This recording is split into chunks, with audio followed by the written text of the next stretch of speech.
Ladies and gentlemen, welcome to this episode. This is Jim Huntsman, and I just wanted to, before I kick this episode off, make a couple of comments. If you're listening to this, it is well. Let me put it this way: I'm recording this on Christmas Eve of 2024, morning of here. So we are just all at home gearing up for Christmas, and I've got some family in town, so I've just kind of locked myself in the studio, and I thought that I guess my goal is to come on here and, first announce this is the official 5-year anniversary of what is now the Western Huntsman podcast.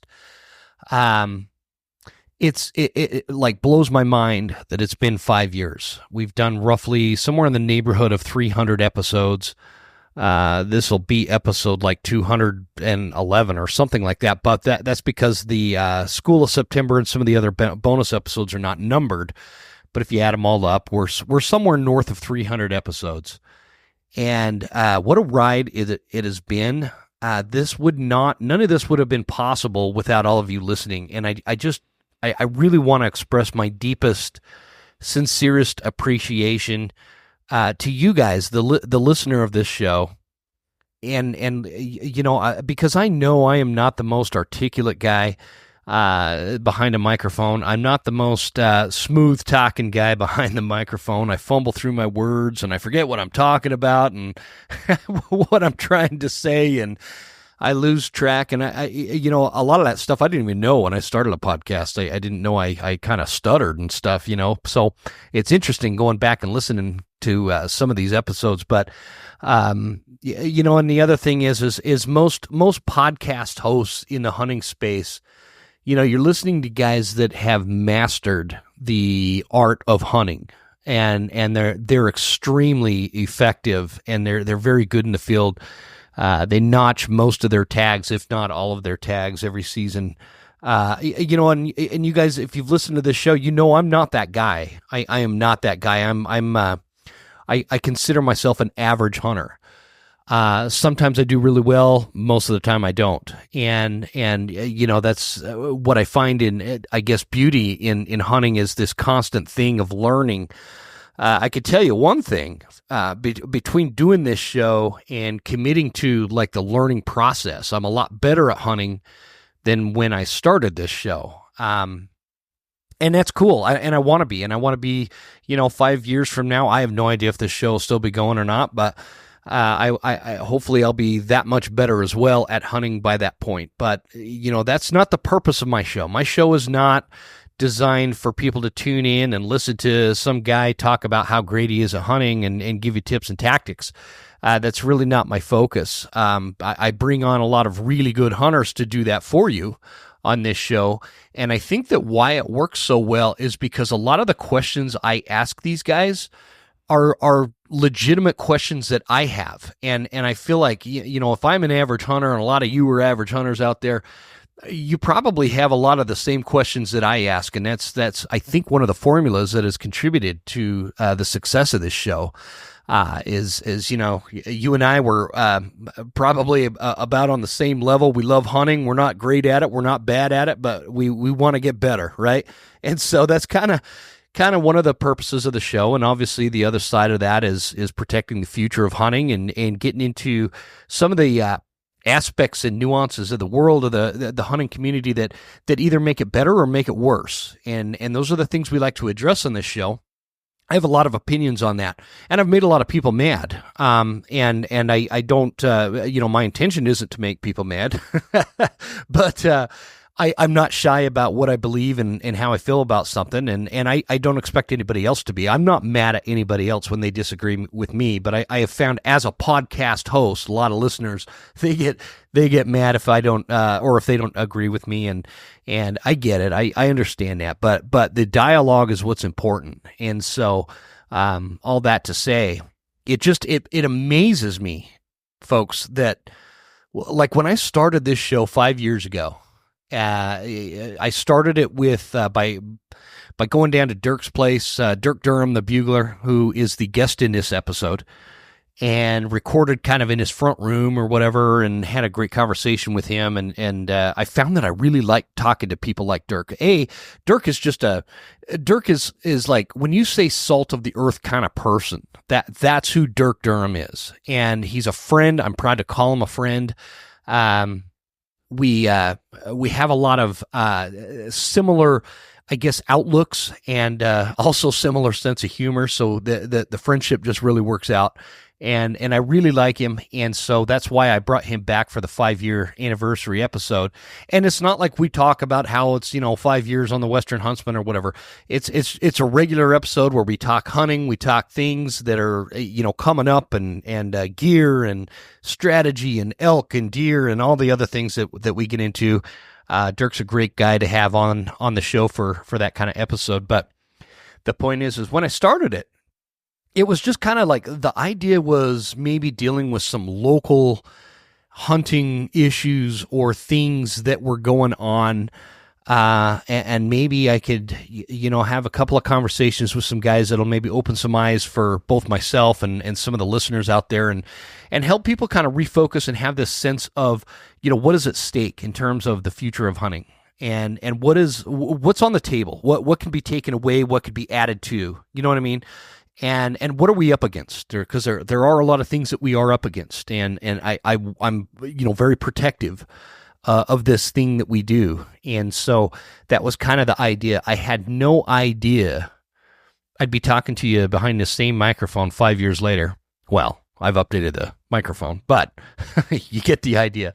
I had no idea that 5 years later that I'd be talking to you as one of the Eastman's Hunting Journal's podcast hosts. I had no idea that the show would grow to the level that it has. Honestly, if it hadn't have had the success that it has, I probably wouldn't still be doing it, because it's very time consuming. And it, as much as I enjoy it, I also have a family, and I run a business. I also, really like to hunt for myself. And there has been many a times when I've had to come out of the field early to make sure I get an episode out.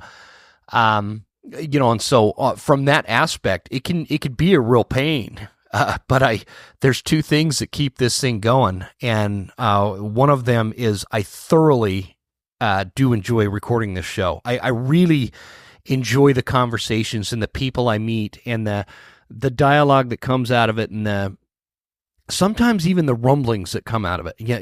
That means that people are tuning in and things are being said that maybe need to be said. I'm not always right. And so I like those rumblings, because sometimes somebody, like, I'll get an email or something from a listener that, hey, you said this, here's why that's dumb, blah, blah, blah. And it'll actually change my mind. And I'll say, you know what, this guy's right. He's calling me out for something I said, and he's not wrong. And I'm going to think about this and maybe change my tune about it. In fact, some of you that may have been following my little Instagram page there a couple of years ago may have noticed all those little kind of clips I was taking out of this book I've been working on for years. That stopped because some major beliefs that I had kind of changed, and they changed from either guests on the show or listeners to the show that gave me information that I wasn't aware of and didn't know about. And so I kind of put a halt to that book. That is kind of, the idea of the book is going to be, how are we going to enjoy this thing that we do, hunting, and have the comfort knowing that this is always going to be here, and how do we do that as hunters? And a lot of my opinions and my perspectives have changed, and so now I'm kind of reformulating all that before I finished that. But anyway, it just goes to show that is the first thing that I love about doing this show is that aspect of it, learning, networking, growing, and learning to communicate with other hunters, even if we don't agree on something. And if we do agree on something, how do we enhance it? How do we help other people understand that aspect of it or whatever? And so there's that aspect. And the second part of why this show continues to go and continues to grow is because of you guys. The listenership is when I started the show, I had it in my mind what would be considered like good download numbers, and what kind of interaction and what is that word, like participation in the message of the show, I guess is a good way to put that. I had it in my mind what that would look like. The show is like 10 times that. It's literally like 10 times that from the standpoint of downloads and listener interaction and people's involvement and their willingness to participate in the underlying values and message of what this show is, which is protecting the future of hunting. I'm really humbled by that.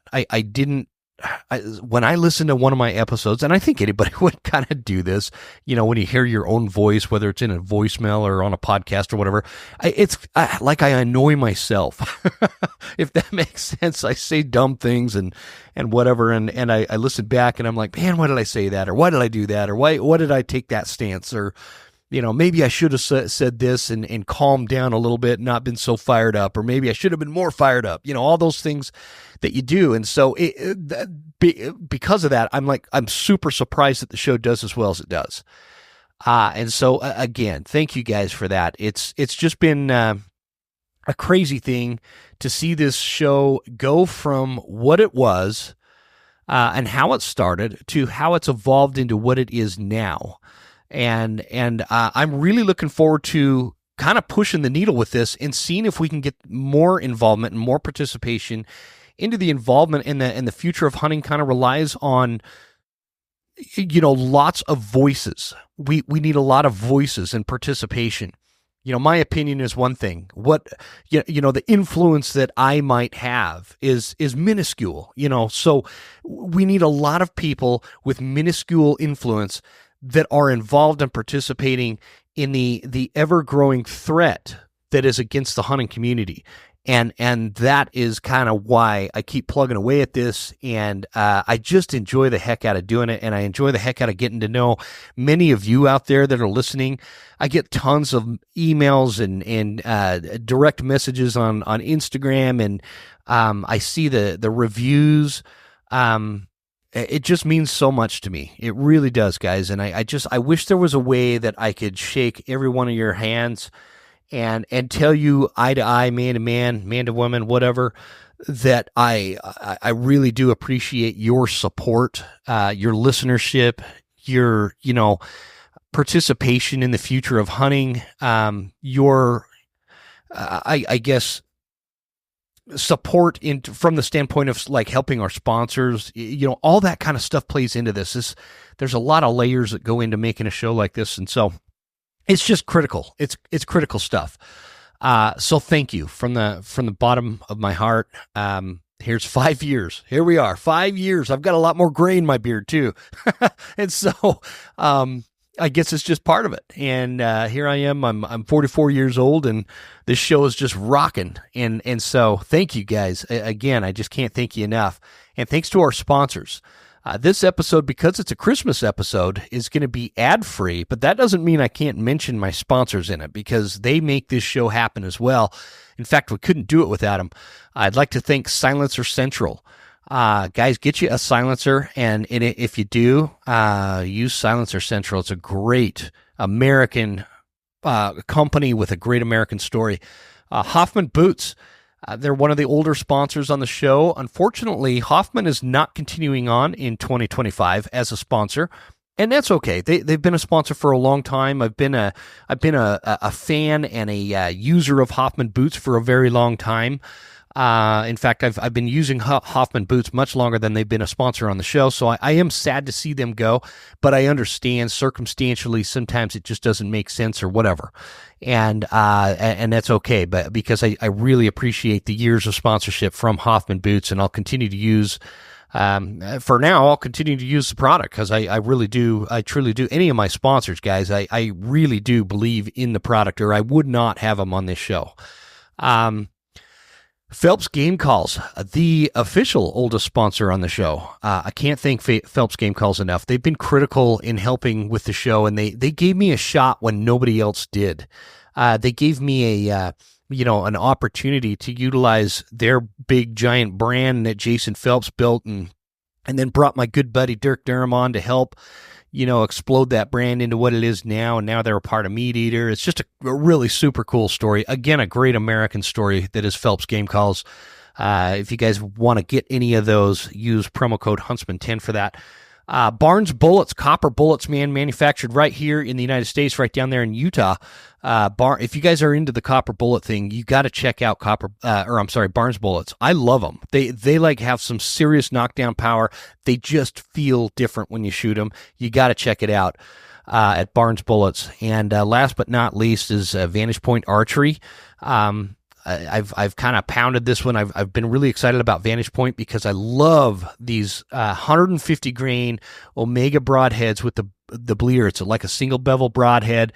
And they're a fantastic American company with a fantastic American story that make them right here in the United States.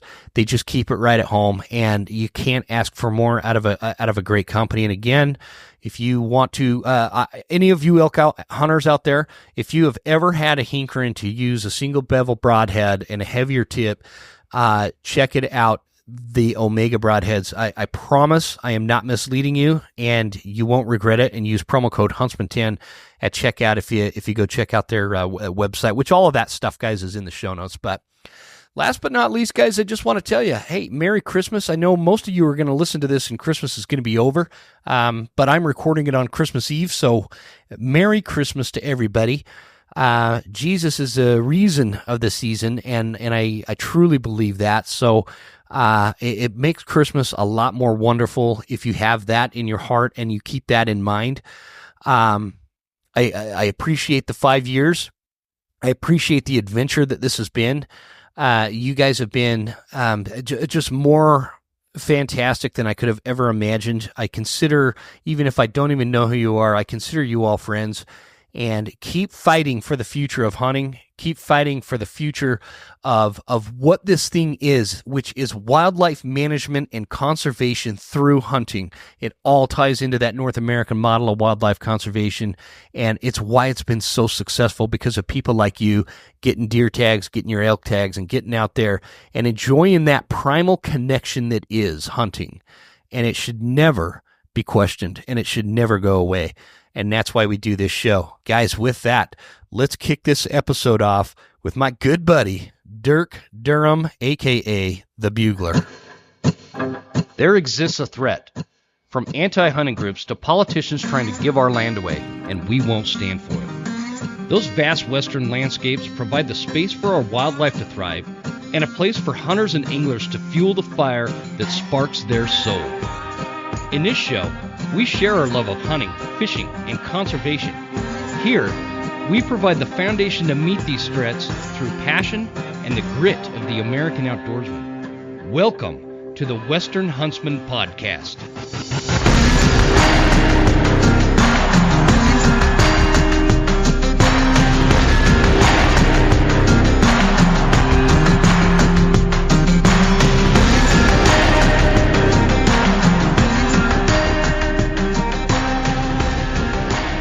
Ladies and gentlemen, welcome to this episode of the Western Huntsman Podcast. This is Jim Huntsman, your host, coming at you from the Broken Town Studio right here in Northwest Montana, brought to you by Eastman's Hunting Journals. I appreciate you guys tuning in. This is going to be kind of a special episode because I've got, I don't believe, I know for a fact, the guest I have on is hands down the most frequented guest, if I said that right. We're both only running on a little bit of coffee, and it's morning time, and so bear with me on this one. But the most frequented guest on the Western Huntsman Podcast, in fact, we are celebrating the 5-year anniversary of the Western Huntsman, and Mr. Dirk Durham, a.k.a. The Bugler, was the first guest ever on this show, so I thought it would be kind of cool to get him back on to do kind of a 5-year anniversary episode and pick his brain and listen to his dogs howling in the background. Damn dogs. That's their morning ritual. They get up, they have their breakfast, they take a nap, then they start playing and chewing on each other and making those weird little noises. I love it, man. And your puppy's name is Hank, right? Hank, yeah. How's Hank doing? Dude, he's so awesome. He's bigger than Jocko now. He's huge. He's gotten so big. I don't know what I bet he's 70 pounds by now. Oh, wow. And But I have to remember that he is like basically a 4-year-old. It's like a 4-year-old human, because he's only 8 months or whatever. Uh-huh. But he's awesome. He's such a sweet demeanor dog. He loves everybody. Doesn't know a stranger. He wants to Yeah. be friends with everybody. We go to the park, and I have to work really hard with him to just not run off and want to say hi to people and Yeah. other dogs. So. Has he grown into the big paws yet, or is he still kind of ganky with that? Oh, he's still a little bit ganky with that, but yeah, he's definitely still hasn't mastered his size either. He's still a little bit clumsy. I'm trying to when I throw the ball, and Jocko he runs after it like it's the Olympics of ball fetching every throw, right? And Hank just kind of runs with him a little bit and then like tries to tackle him when he comes back. But his like Jocko is like an oiled machine when it comes to running. He knows how to run. Yeah. Well, Hank, he's kind of dorky looking. He hasn't figured out how to run real good yet. I mean, he can run and he's faster than Jocko if he wants, but it's not elegant or it just doesn't look that good on paper. So he's still, I think, developing muscles and learn how to use them. So I love that. I love that clumsy phase with pups when they get into that kind of lanky, ganky, clumsy, and that's about when it is at 7 to 8 months. And then all of a sudden they start filling out a little bit more and they become the Olympic athletes that Jocko is. And so, yeah. Do you do any bird hunting with your dogs? None, zero. Yeah. I don't either with mine. I don't even know if Jocko's ever retrieved a bird. When we had Grizz, then when he was especially a young dog, then I did, we'd get out a lot more, do some grouse hunting. And, I don't live close enough to the grouse woods per se right now to, run out for an evening grouse hunt or whatever. Yeah. But, grouse, true upland people like, how dare you shoot a grouse off of a limb of a tree or off the side of an old logging road, listen, grouse hunting is you shoot them where you see them and you don't let them fly. Yeah. That's North Idaho grouse hunting for me. And you'd see one up in on a limb of a tree and you blast that thing out of the limb of a tree. Well, the damn things will fall into 3 feet of huckleberry brush and you can't hardly find them. And I know. My daughter, she's like, I want to shoot a grouse. And I'm like, all right, well, shoot that one. She's like, well, I won't have to try to go find it because it's down over the cut bank down below the road and lots of huckleberry brush. I said, well, we have a bird dog. He's never tried to get a bird before, but we've got a bird dog. If he can't find it, I'll find it. So she's like, okay. So bang, she blasts this grouse off the limb and it falls into the brush. I dropped the tailgate. I said, Grizz, go get the bird. And he runs down there, grabs that freaking grouse, brings it right back. Oh, yeah. Up. I'm like, and I never once told him that before in his life. Like he just knew the job. He knew what he was supposed to do. And it's just in their DNA, It is. There's not a lot of the dog that I lost last spring, Trevor, which you've met Trevor. He was a great bird dog. I didn't do any training with him. I mean, he was like a retriever / yellow lab mix, Okay. And his mom was a pointer lab. And so he would actually get into the brush and kind of do that point thing that you usually see like a German short hair do. Mm-hmm. Yeah. And then he couldn't hold it. He didn't have a ton of discipline. So he'd only hold that for a second and then he'd jump the bird, which it was usually perfect for me timing wise. And I mean, no training. He'd go snatch the bird. I never did any waterfowl. I'm not a big waterfowl hunter. So, but it's just in his DNA. And then, fast forward, I get this puppy, Wyatt. He's now, gosh, he's like 3, I think. He's basically ended up being my girl's dog. And, and he acts like it.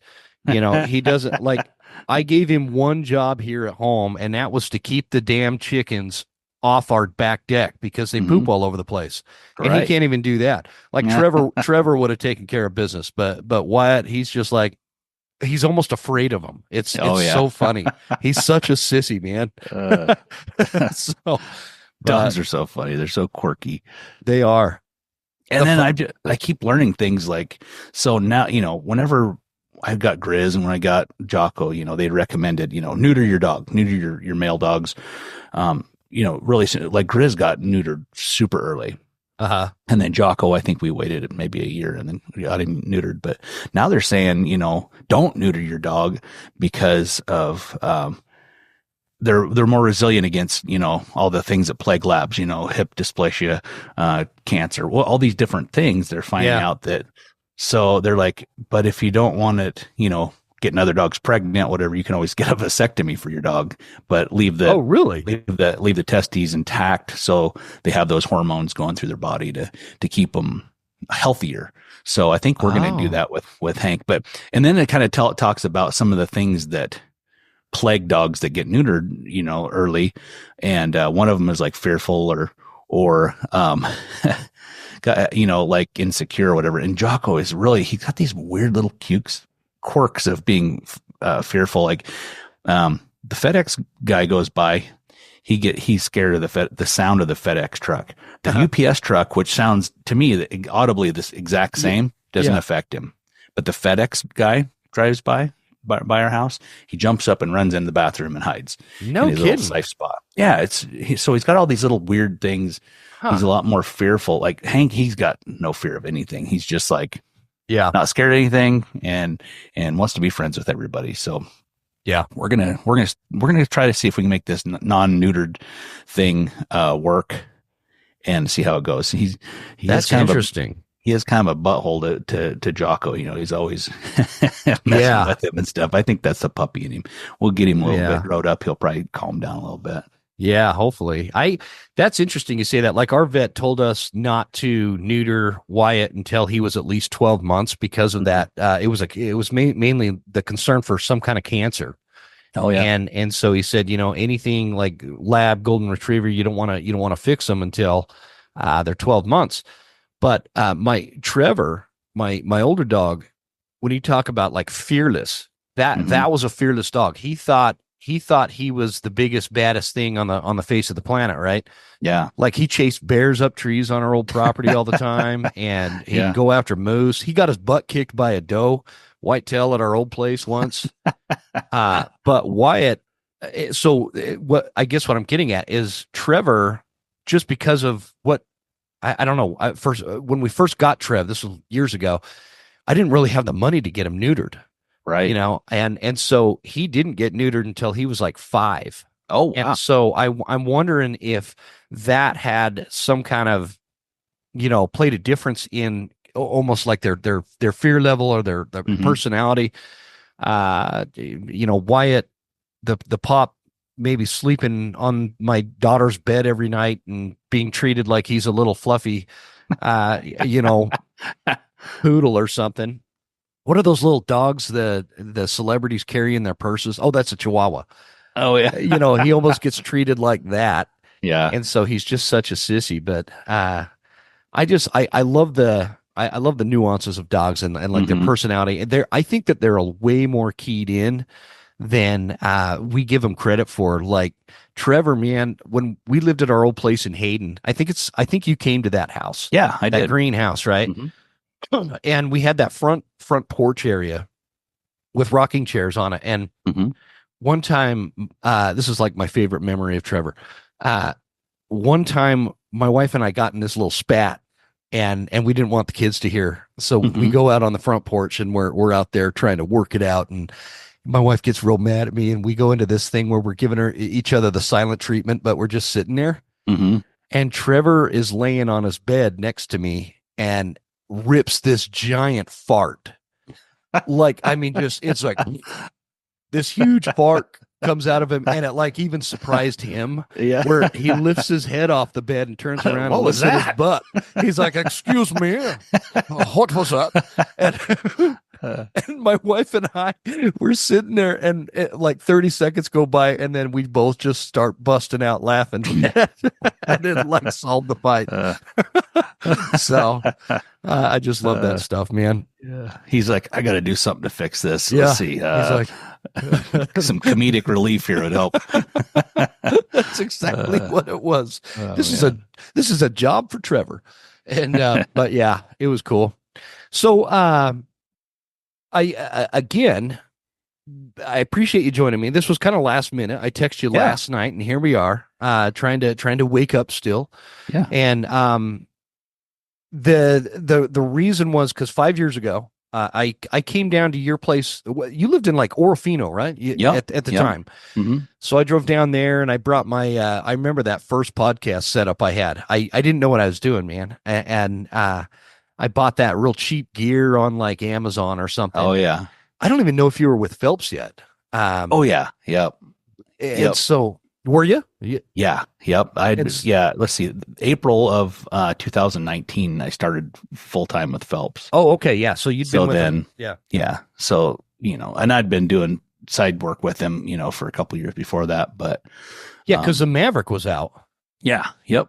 And so, and anyway, I come down there and we go grab a burger or something at that spot and went up to your living room. And yeah, I remember I was kind of stressed, man, because I wasn't super good at figuring out how all the podcast equipment worked and how to mesh everything together. And I'm like, oh man, maybe I should have practiced on somebody first before going to, Dirk's house to record this podcast, but it actually turned out to be a pretty good podcast. Yeah. And no, I'm the perfect guinea pig because I'm one of those people that do the same thing. I'm like, I got this thing. I'm going to just go ahead and start using it here and bear with me one moment and then I'll try to figure it out. And hopefully I do. And I'm kind of that. I have that same, we're the same in that regard. So I was a perfect guinea pig. It worked out. The episode turned out great. I remember it was a white knuckle drive going home because it started snowing just north of Moscow. But I put that episode out on Christmas Eve of 2019, and I had no idea like where this show would go, what it would do. My objective was to like kind of talk about hunting issues specific kind of to North Idaho, because I still lived in North Idaho at the time, obviously, and and actually the episode did really well, and in all the other episodes they kind of they did okay as well, and then I came up with this weird idea to talk about specifically elk hunting in September, which you know a little bit about. I think you're familiar. I've done it a couple times. Yeah, a couple times here and there, and School of September was born, and I think you were the first School of September guest too. Oh, yeah, could have been, I believe. So anyway, I thought it'd be cool to jump on here and talk hunting and reminisce a little bit and talk about our dogs. Absolutely. So how'd your season go, man? We're here. Christmas is knocking on our door. I know a couple things went down for you. And so tell me about it. So, of course, every year you think this is going to be my best season yet. You have all these hopes and dreams like, oh yeah, it's going to be so good. And have all the anticipation building up to it and preparing. And you're like, oh yeah, this September is going to be so good. Like big bulls are going to be just hitting the dirt left and right. And I got to hunt with, Bradley Dammerman.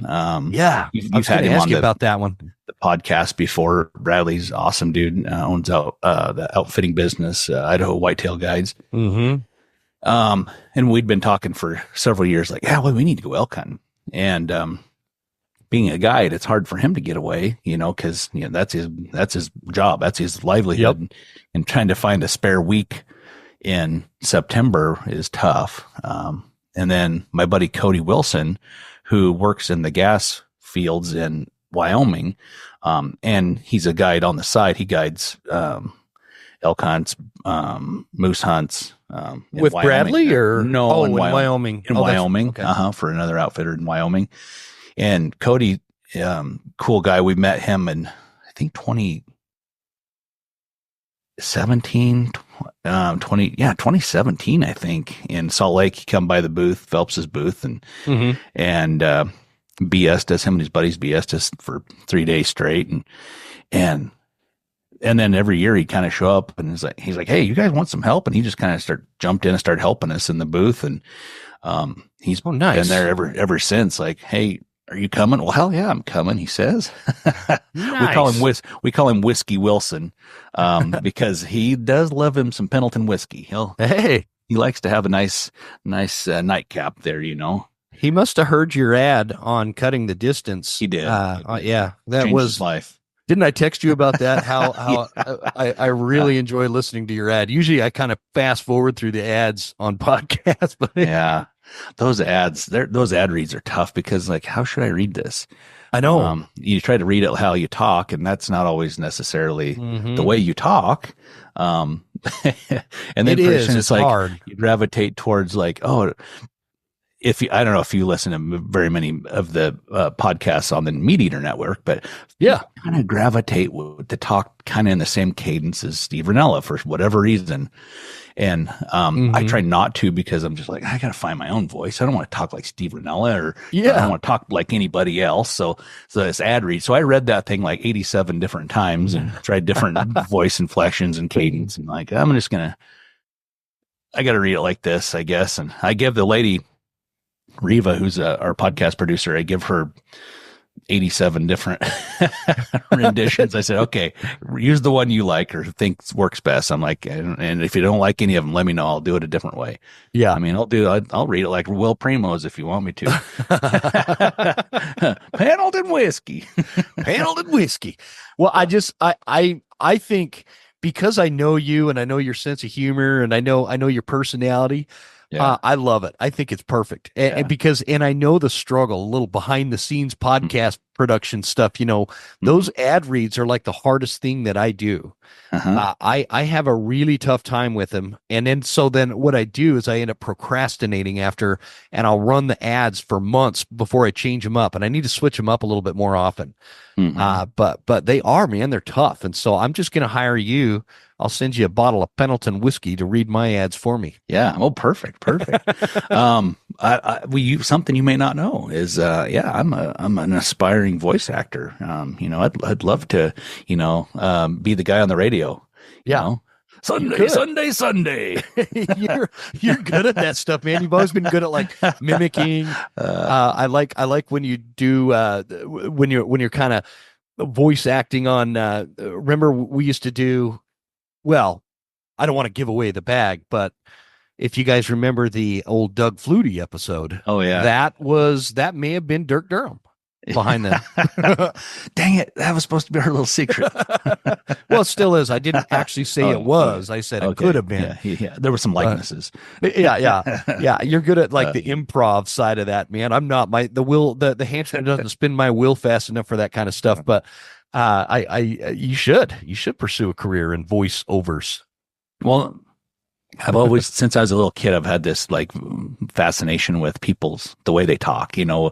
Yeah. And I just get a kick out of if somebody talks that's not normal. You know, whether they have a funny accent or the cadence or just the way they talk or the things they say, it's always like, it makes me giggle. And if I do that, like, and if I impersonate someone, I hope they never get offended because it's like, I find them very interesting and I really enjoy the way they're talking and I want to learn how to talk like that too. So I'll do, you know, these silly voices. Like I'm always trying to, if I'm telling a story, then if I'm telling a story about somebody and what they said, I try to like mimic their voice, you know, exactly. Yeah. You know, whether it's Jason Phelps or. Can you mimic Whiskey Wilson?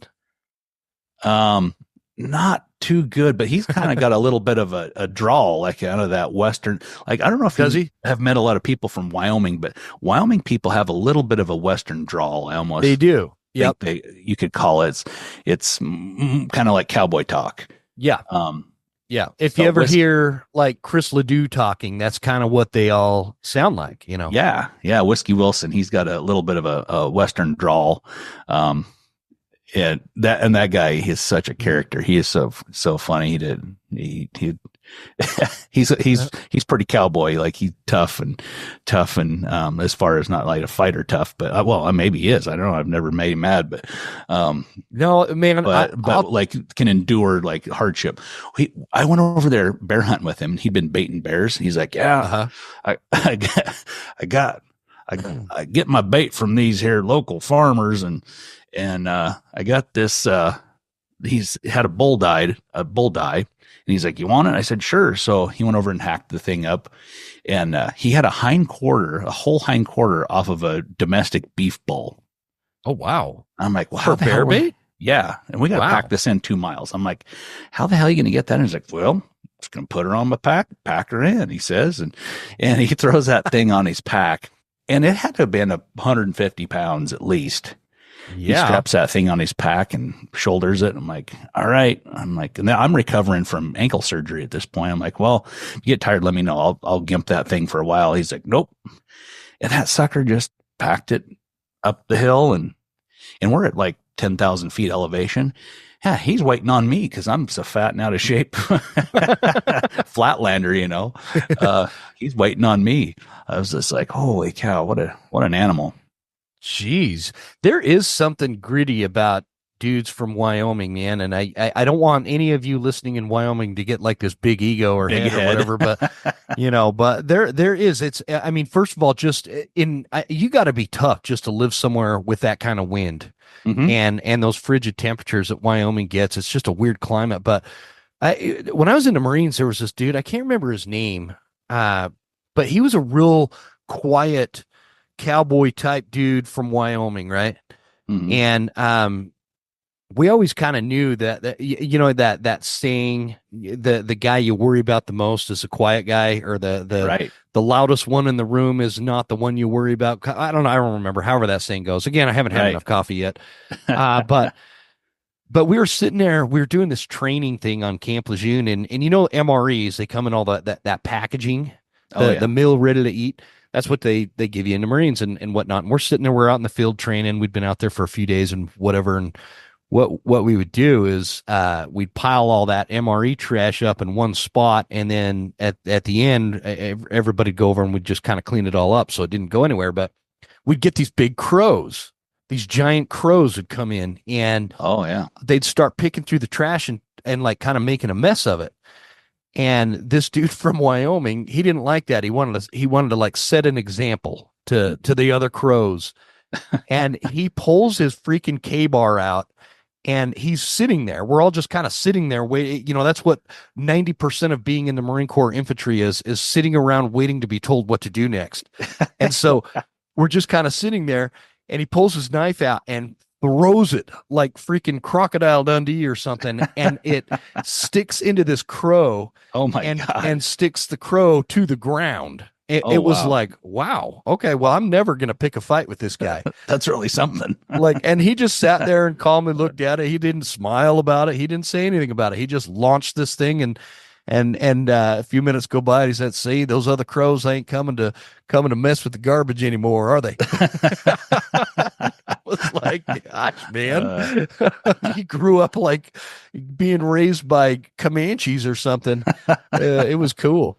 That's funny. So anyway, my buddy Cody, he came to hunt too. We'd been talking. He'd been wanting to go hunting in Idaho for a long time, and I wanted to bring him out and go. So we orchestrate this hunt. Okay, we're going to go hunt this new area. And Bradley's one of his guides, this guy named Dave Carr, he likes to hunt that area. It's his favorite place on planet Earth. And he's like, yeah, you guys should go down there. He's like, but you can't call bulls in there. They don't bugle. Very good. They run from calls. And we're like, yeah, okay, I've heard that before. Yeah. So, and Bradley's like, yeah, well, I feel like that's a direct challenge. Like, oh, you can't call bulls here. Well, let's go call bulls here. Yeah. So Dave, those bulls hadn't heard the Dammerman horn of death yet, or whatever we called that. Dammerman death horn. Yeah, the Dammerman death horn. Yeah, they hadn't heard that. And so Whiskey Wilson and I were able to go over and do a little bit of scouting and just, learn the lay of the land and see some elk and stuff. And there's plenty of elk there. So fast forward to like, we're about ready to leave to go down there. We have plans to meet and rendezvous at a certain spot, and we're going to, we got a plan. And Bradley's guide, Dave, calls and says, hey, I don't know where you guys plan on going, but you need to go back in where I just left. Here's a picture of a bull I shot, and there's a bunch more bulls in there. And he sends us a picture of this giant bull that he shot in there. And Dave is a very cool, unique fella. He he took his kids with him hunting, right? Well, these aren't like teenager kids. These are like little kids. These are like, I don't know, probably there might be a 8-year-old in there and a 7-year-old and maybe a 10-year-old. He takes these. I think there was only 2. Maybe there was 3 kids. I can't remember. But anyway, he sends us this picture, and this is high elevation, 9,000 feet. And he's got these kids and he's got this little girl's wearing moon boots. And, here, here we are trudging around the mountains with our mountaineering boots and complaining that our feet are tired and hurt. And here's a little girl walking around in moon boots up in this stuff, right? That's amazing. But he killed, there's a video out on it. If you go watch Outdoor to the Core YouTube channel, then there's a video where Dave kills this bull. And anyway, Dave's a great guy. And he's Outdoor to the Core. I know who you're talking about. Yeah. I follow him on Instagram. Yep. Dave and Tyrell run that. Yeah. So, and there's some on the YouTube, there's some of Bradley's stuff on there too. They're all buddies. Oh, nice. But anyhow, he said, yeah, get back in there. There's a bunch of elk and there's a couple other big bulls and lots of little bulls, and go back in there. He's like, he sends us some pins. He's like, go right back in there. I'm like, great. So we go in there, and day one, we're calling bulls in, and we're like, man, we're going to be tagged out in the next 3 days. It's like, this is amazing. Can't call bulls here. This is awesome. Well, I don't know if it was just like, timing, happenstance. We'd been living right up into that point, but it just like day after day after that, it just slowly got worse and worse and worse for calling, to where to the point, like, I think like five on the 5th day, we were walking along down this old trail at the top of the mountain, just an elk trail. And we were, I think Bradley cow call or something. And this bull just screamed 60 yards away. We're like, all right.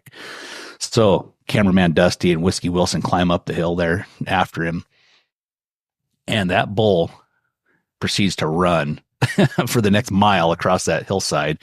And Bradley and I stayed put. We were like, well, we'll just stay here, put zero pressure on it. Cause we'd found if we'd put any pressure on the elk, like even take 5 steps towards them, they would just move away. They'd bolt. Yeah. Yeah. So we just stayed put and kind of actually moved back even a little bit. And that bull just kept bugling, just kept on going across and away from us with Whiskey Wilson in pursuit. And finally they go out of hearing distance, and we're like, I think we need to move up. I can't hear them anymore. So we move up and we kind of rendezvous with them. And those elk had ran off this great big face. They crossed down this other drainage, went over to the other side by the time we rendezvoused, and we could see him over there. And it was a nice 6-point. I think he had 4 or 5 cows and like 3 spikes with them. And I bugled at him, and that bull started like chasing around those cows and pushing them, and they pushed them clear off the mountain out into the desert. We can see him like 2 miles away. We can see him. There's a dust cloud like 2 miles away. Them things ran that far away. It's like, holy cow. Yeah. Wow. We're in deep trouble here. these elk. And I don't know, what was weird was there wasn't big herds of 30 elk. There were these small herds, like a herd of 6 cows and a bull, and that's like a North Idaho herd kind of thing, huh? Right. But there were lots of them. There wasn't like, one every 5 miles, but there were several herds.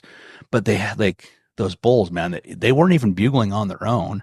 And like, if they were bugling and another bull was around bugling, pretty soon they would just kind of push off. I think there's a lot of this, like they're happy. They're happy with their little life of these 6 cows. I'm gonna go ahead and take my 6 cows and avoid any other bulls.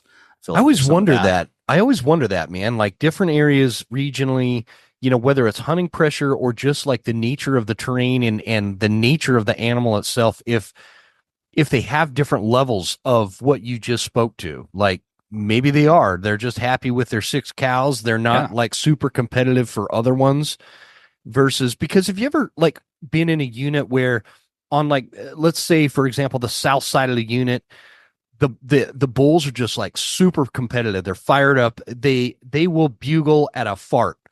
Right. And then you go on the north end and the elk are, density wise pretty much the same, but you can't get a peep.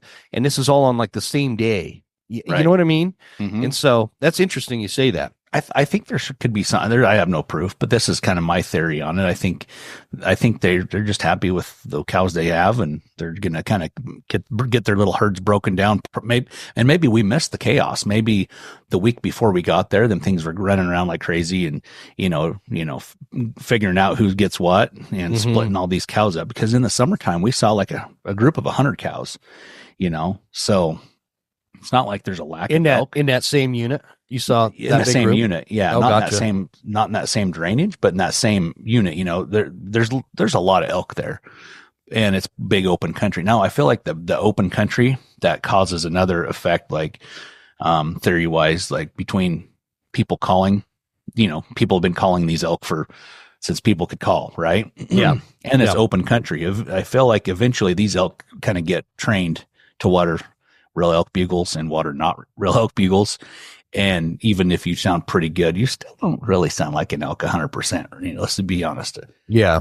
I kind of sound okay when I bugle, but I don't sound like a real bull elk. Like side to side, it's like, I yeah, there's mean, differences. if I was up hunting and you were 200 yards across the drainage bugling, I would have a really tough time determining whether or not, because I always say the determining factor is in those chuckles and grunts, Mm-hmm. and like nobody does those better than you. And I don't even know how you do that weird sucking back in sound. I've tried to slow. You were doing it on like a YouTube video. I like tried to Mm-hmm. slow it down to figure out like what is Dirk doing to make that little sound, because it's super realistic. Right. And so anyway, yeah, but I agree, generally speaking it's pretty easy to tell. Right. Most guys are squealing, not bugling. And so anyway, yeah. Right. But I still feel like even if I were to hear me across the way, I'm like, oh yeah, that's a dude. Just because there's a certain tone, elk really have. And it's almost that fluty tone. It's a little more fluty than a real elk. Yeah, it The is. elk have they have that big meat neck Mhm. and larynx and everything that they're projecting out, and we're using these little tubes. So, Well, they have but that growl in yeah, that, especially those more mature bulls. There's a certain growl that cannot be replicated with a bugle tube. right. And I don't know how to, but it doesn't seem to affect them. They fall for it. And that's all that Yeah. matters Yeah. usually. So I think, between that open country and lots of encounters for decades, these elk they understand what people are and hunting pressure and stuff. And had been other people, Dave had been in there. I think he killed on the first day, but after, I think on the third day, fourth day, we saw some other dudes walking around in there all over the place. So, the elk are, they are pressured, and that I think that open country elk kind of get keyed into like seeing people walk across hillsides. Mm-hmm. Um, so I think there's a lot of different things that come to play, but the elk, we were there 15, I was there 15 days. We got Oh, there on the geez. 15th of Nice. September, and the other guys, Cody, he had to get back to work. He was there for 10. Bradley was there. He left on 13 days, and I stuck it out last couple days, and it was tough. By the last couple days, it was felt like 100% post rut. Really? It felt like we were in And October hunting elk that didn't want to bugle anymore. so that was like you said you got there on the 15th of September. So Uh-huh. that's interesting too, because and correct me if I'm wrong, my favorite days are like from the 25th on Right. of September, and maybe that changes. I love the first week and the last week. Those are my two favorite weeks. And Yeah. so I don't know. Was it like a theme, whether you're talking about this particular hunt or anywhere else? Was it a theme for you? Did you come out of this season, specifically September, and have like this thing where it's like, man, they were not bugling this year like usual, or they were bugling more this year than usual? I'm trying to get other people's like feedback on that, because my opinion seems to be different than a lot of people's. Well, it's hard to say. I think I think the elk bugle and the rut and the way they interact is so region and specific, and even if within the same units, kind of like what we talked about before. Yeah, and weather dependent. Yeah. I know people who hunted up north or central Idaho or wherever, and one guy in the same area said, "Man, it was fantastic. We were calling it bulls left and right." I know a guy that shot a 380 bull in a unit that people would laugh you off the face of the earth if you said, "Oh yeah, there's 380 bulls here." They'd be like, "Yeah, right, buddy." Really? There's you might shoot a 5-point, right? He shot a 380 bull there this year and had tons of great rut action. And I talked to other people that hunt maybe that same general area or region, and they're like, "Oh, it was the worst year I've ever had." Yeah. So it's so like specific, I think, to like your drainage, your part of the unit, maybe you're part of the state. Yeah, it's gotta be kind of to speak to that, like later on, I feel like up north, I feel like, later in the month is always better. Where we were at was not, I've hunted another unit that was even further south than that before. And, late, I've hunted that last week in that unit a couple times, like the last 4 or 5 days in that unit, that other unit. And it's like ghost town, same thing. Like you're begging for a bugle. Yeah. And once you get on one, you get super close and you start, talking to them, and those bulls just move off. Like they're interesting. They're like, we're post rut. We're interested in like laying around and eating. We don't care about girls. We don't care about fighting. We just want to like heal up. And that's kind of the way it felt there the last 5 days. So, the first 10 days, we did okay. We had some interactions and encounters with bulls, but the last 5 days, it just like really started slowing down. But I will say we relocated 2 or 3 times there, and every time we'd relocate, we had no trouble finding elk, but this one spot we found, like, elk were very visible, like pull up to the glass and spot. Oh, there's a bull. Oh, there's a bull. Oh, there's cows. Oh, there's a bull. And like, man, I can't. You wish it was a rifle season. Right. Like I could have shot from there. I mean, yeah, exactly. I had a few of those this year.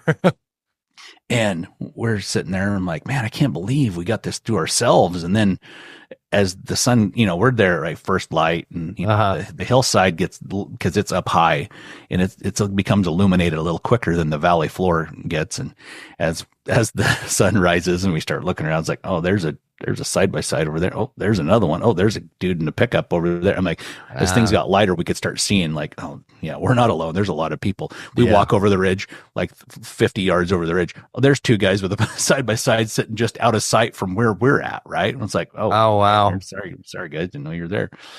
But, so this was a general unit. Yeah.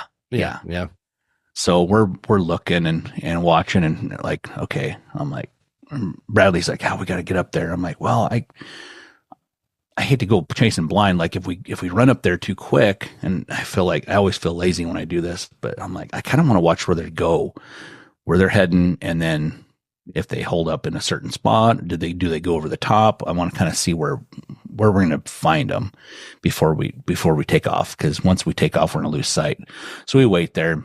Well, everybody else was doing that same thing, and and other people were in better position to like get over to the mountain and start hiking. Oh, yeah. So about the time it's like, all right, let's go. Oh, there goes a couple guys. Oh, there goes a guy. Like, so Bradley's like, I'm going to hike up there and I'm going to get in the middle. I'm like, if somebody pushes, bumps them, and that guy bumps them, then maybe they'll come over to me. I'm like, all right, you go over there. I said, we're going to watch for a little bit, and then we're going to go glass a different spot and try to find somewhere there's not so many people. So we dropped him off, and anyway, there was people. There's people everywhere. We were watching these elk like 2 miles away. I'm like, oh yeah, there's a herd of elk, and they're going in this this timber pocket. I'm like, oh man, looking on the Onyx and trying to figure out how I'm going to get over there and approach that spot to like, this would be perfect. This is the perfect spot. It's hard to get into, steep and nasty, but it's got a nice, big, beautiful timber pocket. We could hike up in there and get there in the middle of the day. And, it'll just like, well, might as well notch your tags now. This is going to happen. And pretty soon, we sit there for, I don't know, 30 minutes, and pretty soon I see a couple cows come out of where they'd gone, and they start wandering across. And all of a sudden I see them like, well, there's some blaze orange. What the heck is that? And I look, I'm like, there's a dude hiking up the hill wearing blaze orange. I don't know. This is September. There's not a rifle season, but he's wearing blaze orange, and he intersects with these cows.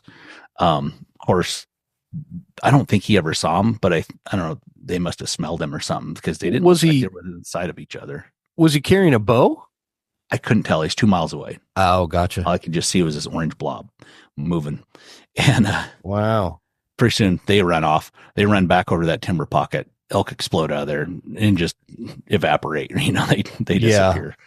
But that was kind of like, it seemed like if elk were very visible from easy places to get to, then there were a lot of people on them. And we found this spot where there was an ag field, alfalfa field down low, and then there was BLM close by, and those elk would go down at night, rut in the rut and eat in that alfalfa, and then go back up in the public. So we're like, oh yeah, this is going to be great. Again, like I can't believe there's not people everywhere. Well, I don't know where they were at the first morning that we were in there, but the 4 days after that, they were everywhere. And there was a couple giant bulls in there and lots of other little ones and a bunch of cows. But it was just like, it's almost comical to watch. Like, you think, all right, let's go. And then pretty soon you'd look, oh, here comes another guy that's already in better position, making a move. And you just watch them go down there. And this one guy, I watch him set up, I'm like, oh, here comes the elk down this little drainage, this draw. Oh, they're going to run right into that guy. I can see him, and he knows they're there somehow. I don't know how, but I can see him like getting his bow ready and getting, and this is probably a half mile away. Watch him through the spotter. He's all getting ready.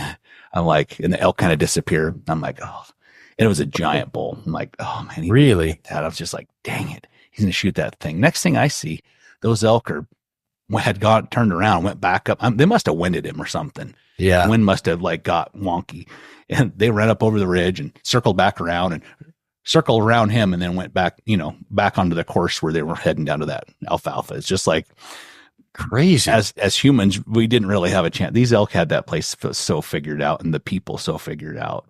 I'll bet you there's like a consistency there. They noticed like every season that the hunters are kind of always in the same areas. There's, because human nature, they're going to go take the easiest route and the most advantageous lookout spot, all that kind of stuff. I'm sure they pick up on that stuff. But I want to ask you, because the way you're describing that hunt is way different than like a North Idaho or where I'm at in Northwest Montana, this jungly stuff.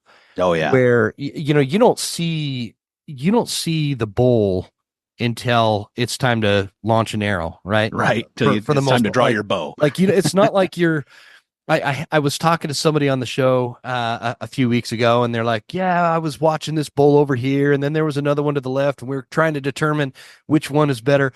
And it's like, I don't even remember how that feels, because of the way we hunt up here. Is like, I know there's elk in there, but I don't know what they look like until they're going to give me a shot, basically. And right. So do you have like a preference as to that North Country type terrain where you're not kind of picking out bulls 2 miles away. You're just, you're calling them in, and then you're seeing them right before it's time to launch that arrow, versus that open country where you can kind of pick them out and figure out a game plan and maybe a strategy, because you've got all this view, this openness to be able to make a play. What's your preference? I like timbered country, man. I just really like it. And yeah, you too. you can't see as much, and you can't see the game as well. But the good part about that is nobody else can see it either. Yeah. Whereas down there, where things were very visible, well, everybody else had seen it. And you have folks that had been hunting that place for years, I'm sure. Bradley talked to a guy when he was making a move, and he come hiking up to the thing and ran right into a guy, and they talked, and that guy had actually shot one of those bulls, shoulder bladed it, that one of the big ones, early, like opening day, and was in there still trying to, outwit him, trying to connect, before season got out. But, So I don't think I like that open stuff as much in a general area, just because the competition, it's very competitive, and you know, then it gets to be almost like, all right, who is the fastest guy up the hill is going to get the first crack at something. That makes sense. And if you see me, I'm a bulldozer. I'm not a Ferrari. I'm not running up that hill. Me too, man. I'll plow right up it and get there to the top. Mm-hmm. I won't be the first one there. So, that's kind of what I always tell people. I have no limitations on distance. I'm just going to take longer. So yeah, even if I lost 50 pounds, yeah, I still think, there's other people that are, there's always somebody more fit. Right. Mm-hmm. So, maybe they're more fit, maybe not. Maybe they're a great hunter. Maybe they're not a great hunter. You just never know what's going to happen once they get there to the animal. So, but I just hate combat hunting. I don't like that. I like that big, forested country that's a little bit disheartening for a lot of people, because they can't see elk, they can't hear them unless they know where to go, and it's tough. It's a tough hunt as far as finding elk, but once you find them, I think it's better for me. Do you think that the fact that you don't have people sitting up glassing miles out seeing animals is kind of what creates this like high number of just road hunters? What happens, and I really noticed it this last season where, and I think I said this on a recent other episode, but I noticed a lot of trucks driving around, but I never saw them parked somewhere. Mm-hmm. Meaning they were always in their truck or always on their ATV, mm-hmm. and there was like this look of frustration on their face, mm-hmm. kind of thing, because it's not like in other areas like what you're describing in southern Idaho or Wyoming or like Utah and Colorado, where you can just sit there and see for miles. Mm-hmm. This thick timbered country, I think that like people, if they get this mentality where if they can't see the animal, they don't want to risk going in there and exerting energy to try to find one or locate one with a bugle, unless they can, like before we started recording, I told you I don't throw a fly in a river until I physically see a fish, right? Right. And that's just the way I fly fish. I don't just blindly fly fish and hope there's a fish in there. I locate those fish and then I catch them. But that doesn't translate for me to elk hunting. I just go where I think there might be elk, or I've seen elk, or if I've had encounters in the past or whatever, and that works out pretty well. But a lot of people, they just spend all their time on these dirt roads looking for this perfect scenario to exert the energy to go in there and try to find them in this thicker timber. And it keeps them locked in their vehicles, I feel like. Yeah, absolutely. Well, it's funny where Austin killed his bull. He killed it on day 2, it was August 31st. Oh, wow. Cool. And I've never. Oh, that's right. I remember that. That was awesome. Yeah. Turd. Which is good because he had a limited amount of time to hunt. Yeah. But we saw that there, there was some big kind of open kind of burn country that you could glass a long ways, but everybody was parked alongside the road glassing into this stuff. And I'm like, this one spot they're glassing down, and I'm like, I mean, dude, you're literally glassing down towards this campground. I'm like, yeah, are there elk there? I'm like, there probably are, but like those elk that are around campgrounds and stuff, they're pretty savvy to people. They're not too worried about people. Oh, there's people, they smell, they hear, they just move off, and they're pretty good at staying alive. But we went over and hunted some stuff that just looked like there's probably not an elk here, and just by reading some of the terrain over the years and knowing where you find elk, I'm like, this might be a good spot. And Austin's like, yeah, pull over here. So we pull over, and it's like 10 a.m. Mm-hmm. Get out, bugle. This bull answers like 60 yards away. And he kind of gives us this bedded bugle, and it's warm and the wind's blowing and it's brushy as all get out. There's aspens and fir trees, and it's kind of thick. It had partially burnt back in the day. And Austin, he was really itching to get in there. He's like, Dad, you stay up here and I'm going to sneak in. I'm like, he got about 30 yards. I'm like, I called him back. I'm like, come on. I'm like, you're not going to sneak in on this bull. It's way too thick. it's too brushy. That thing's going to hear you. It's going to see you moving way before you ever get a shot. Mm-hmm. Even if you like walk up to like 50, you have to be at 10 yards away to shoot this thing. Yeah. So we just quietly go back to the truck, get in, drive off. Well, we went and took a nap. We slept for, I don't know, most of the day. I'm like, and for him, that's easy. He's a sleeper.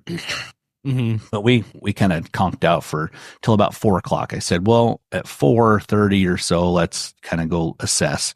We got to get the shadows getting long. We got to get the wind to change. So we go back at 4:30. It's still, the wind ain't right. The wind is not going to be good for where those elk are going to go. So we wait till it's about 6:00, and then the shadows get long enough. The sun dips behind the big ridge behind us, and we start going down in there. And those elk had already gotten up earlier and had moved, and the bull was bugling, and he just sounded terrible. Just had this wimpy, goofy sounding bugle. And sometimes I'm like, I love it. It almost sounded like a cow moose. Uh-huh. You know, that, Yeah. you know, the Jim Shockey's trying to call moose with a cow moose. It almost sounded like that. I'm like, is this a freaking moose that's just punking us right now? So we hike down in there, and then he chuckles. I'm like, okay, all right. Yep. 100%. That's a bull elk. So we get set up. I'm like, all right, Austin, you get up here, 60 yards, 80 yards, and I'll get back here and I'll call. And I call, and he just wouldn't come. So I'm like, all right, I'm going to change positions a little bit. So then I moved across this meadow, and where that thing's just going to walk up and be right on top of him. And if he comes, Mm-hmm. so I'm over there, I'm calling, and things still won't come. So I walk back over, and he's like, Dad, did you see that bull? I'm like, no. He's like, there's a 5-point that walked right up to you. I couldn't see it. Oh, really? I never seen him at all. I never even heard him. He's like, Yeah. I thought he was going to like bust us. I'm like, I never saw him. He's like, I thought I'd shoot, but it was too far. I'm like, oh yeah. I was like 60. He's like, yeah.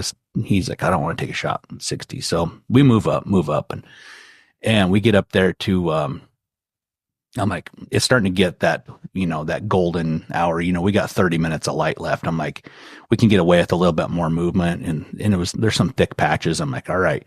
I put him right at the edge of this little meadow. That bull is just out of sight. And I'm like, all right, you sit right here. The one that came up to you? Right. Well, we think it's the same bull. Oh, okay. You don't know for sure. I just thought it was the bull, but it didn't make any sense because he never made any bugles from over by me. And at the time that he saw that bull was still bugling. So I was like, I think it's a different bull. So all right. I'm like, walk out here 10 yards to the edge of this tree, the edge of these trees. I said, that bull could be standing there looking. So don't get caught. I'm like, ease up super slow. I said, I'm going to fade back here like 60, 80 yards, and I'm going to do some calling, and that thing will maybe show itself. He's like, okay. So he eased up to the edge, mm-hmm. and he looks out, bam, bull runs off. Oh no. Yeah. And I hear thump, thump, thump. I hear a bull run off. I'm like, dang it. Thing saw him. So I bugle and start cow calling and start popping sticks. And I just start making a bunch of noise, a bunch of elk calls, and start making really excited cow calls and start snapping stuff. And all of a sudden I hear his bow go off, and then the bull ran off. And I'm like, holy cow, he just shot. And then pretty soon I hear a circle. It takes off away from us, circles around, and runs right over by me. I'm like, this thing's going to run me over, but I didn't see it. It was like almost to me and then just crashed. Oh, just out. I'm like, this thing, how do I not see it? It's like 40 yards away. I don't know how I can't see this elk, but it was thick, nasty. Oh, nice. So I stand there for just a little bit, like 5 minutes, just not making a sound, just listening in case it gets up and runs. No sound. So I sneak off and go over to him, and he's like, oh man, I got him good. I shot him good. He's like, yeah, just like you said, as I got to the edge of these trees, that thing was standing there looking at me, and it ran off. And then you start calling and snapping brush and stuff. He said, it stood over there and turned around. He's like, I kind of feel bad. I said, why is that? He's like, Well, when it came in, it was kind of clicking up its little heels and like, oh boy, friends. And he's like, I'm going to go play with my new friends. And he's like, had this little joyous little gait, you know, kind of, you know, how that playful run the elk do. Oh yeah. He said it was doing that. And he said the thing ran up to like 20 yards and he shot it. Oh, wow. It kind of stopped and he shot it and it ran off. He's like, man, I really feel really bad about that. I'm like, don't feel bad. I'm like, that's great. I said, we'll take that. That's a win. He's Heck like, yeah. I kind of feel bad. He's my son is 6'4", you know, 240 pounds, you know, solid muscle. Yeah. But he's got the heart, you know, the biggest heart you ever seen. He's kind of tenderhearted so anyway, we get over there and we give it some time. We didn't hear no more ruckus. And I think we could even hear kind of like some expiration moans or exhales, or a big, you know, like the elk had breathed its last breath. And I'm like, I think that thing's dead. So we gave it a little longer and then started trailing it. We get over there. There he is, right where I kind of heard him crash. And yeah, he shot this bull, and but by the way, after the shot, that Moni bull had continued to bugle. So there was actual 3 bulls. So this bull was like a 4 point. It was a 4 point. He'd saw a 5 point that didn't. Both these bulls were non-vocal, but there was one other bull that was doing all the bugling that got his buddy killed. Oh man. And he kind of kept talking, you know, as we're trailing and stuff, and he kind of moved off a ways. But anyway, so we got that bull and got some pictures and broke it down. And it's funny. We get it broke down. We got the packs loaded up, and he's like, all right, let's go. And that, me looking at Austin loaded up with elk meat and covered in blood. And until that moment in time, I'd always looked, every time I'd looked at him, I always thought, you know, looked and seen a little boy. Yeah. And that was the first time I'd actually looked at him and saw a man standing in front of me. Nice. I don't know why. I mean, he's a grown ass man. He's 26 years old or whatever. But until that very moment of time, and that, I don't know, it just clicked in my head. Like, he's a grown ass man now. Yeah. Yeah, absolutely. That's cool, man. That's a great story, actually. Yeah. And it's interesting. We're 500 yards from the road. Oh, geez. But yeah, that's a great pack out. As the hunter stumbles through the woods in the dark, packing meat, it was about a mile and a quarter. So yeah, that's cool. It wasn't a straight line. But do you feel like those type of bulls where, you know, you've always got the one that's real talkative, and then there's usually like 2 or 3, and they're all kind of like almost acting like that satellite-y kind of bull thing. You know, is that more of an active thing during that first week or so than, like, would that scenario play out on September 20th the way you described it? Probably not. Probably not. Yeah. And in fact, those elk, they moved. I went back in there a week and a half later, because I went back scouting, because I'm like, you know, I may want to hunt this unit someday with my tag. You know, if I get a tag for here, I'm going to go back and see if there are any other elk around. And those elk had moved. Those elk were no longer in the area. Well, at least they didn't sound off. But a couple miles away in this huge, nasty gorge, then there were some bugles in there. So I thought, okay, maybe that's where they kind of gravitate to rut. Yeah. But yeah, that early season seems like they didn't care about cow calls. If I cow called, did not answer. But if I gave one of those moany, and it's kind of hard to make, I feel like some people kind of naturally bugle like that a little bit, but it's a little bit hard, you know, it takes some effort to call like that, to make that moany bugle, you know. And that's what I was given to him. And if I tried to do like a full bugle and good chuckles or anything, he'd shut up.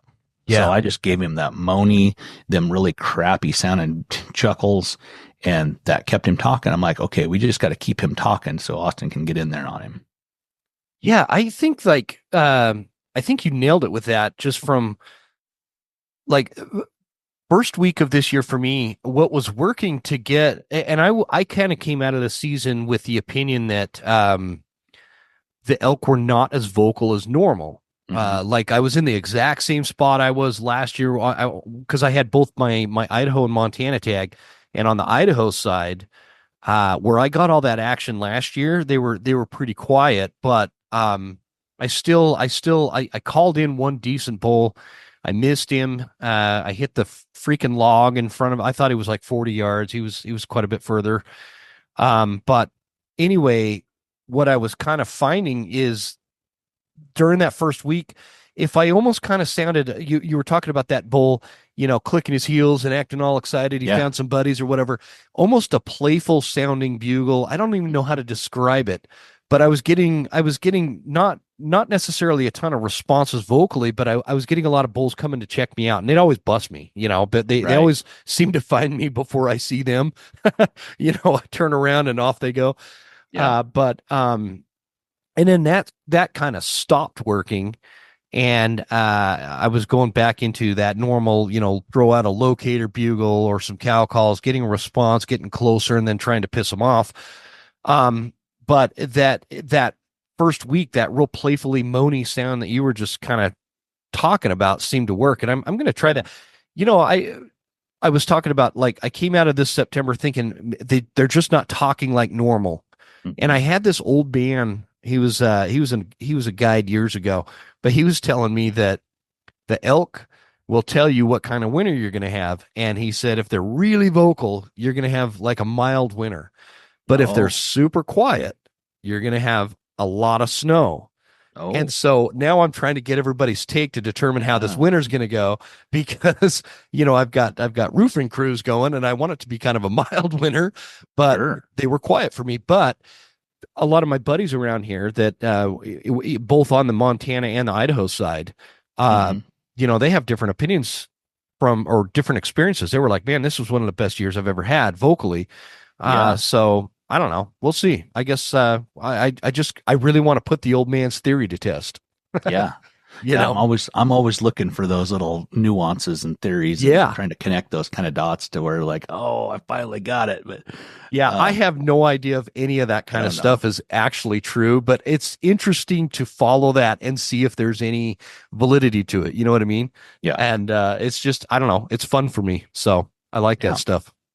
Well, give us a rundown as to what's going on at Phelps, what's going on coming down the pike, or anything like that people and listeners should know about. And I don't want to keep you too long on the Saturday before Christmas here. Oh yeah. You still have Christmas shopping to do, right? Because I haven't right. gotten anything from you yet. Yeah.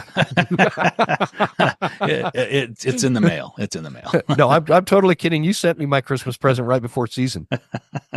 I got a nice little package of calls. Perfect. Merry Christmas. Merry Christmas.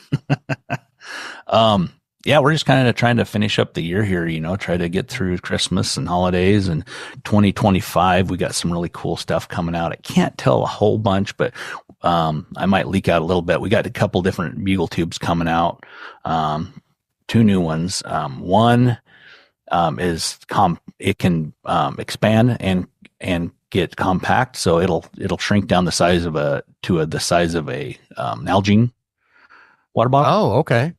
Yeah, for those guys that love, they want something compact that they can just stuff away. I carried one in like a Nalgene bottle holder on my belt of my pack, and then when you're ready to get it out, you expand it out.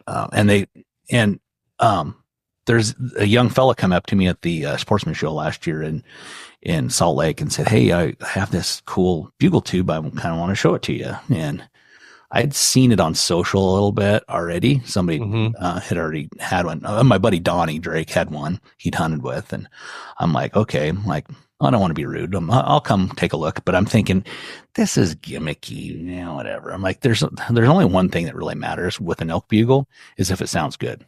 Yeah. Right. Absolutely. In my mind, I don't really care what it looks like. I just want it to sound good.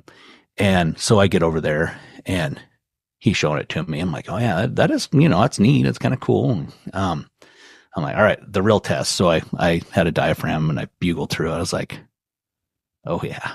Yeah. Really? Yeah, we're interested. So we partnered with that guy and his brother. They come up with the idea. They did a bunch of engineering on it themselves, applied for patents. I mean, they've done their due diligence and stuff. So we work with those guys to put this collaboration together. So basically bought their IP, for this tube. So coming out with a new modular bugle tube 2025. And then we have another one that's been super secret. But if anybody watches on social very close, I did leak a little bit of stuff out there. Like, Oh, great. Now I'm going to be going back through all your posts and being like zooming in, trying to figure it out. because Phelps was using this tube in his Washington hunt all the time. I said, hey, give me just a little teaser. I'm just going to have a little blip in, like, make a reel and then have just like a one little frame in the middle where people see it for like a split second.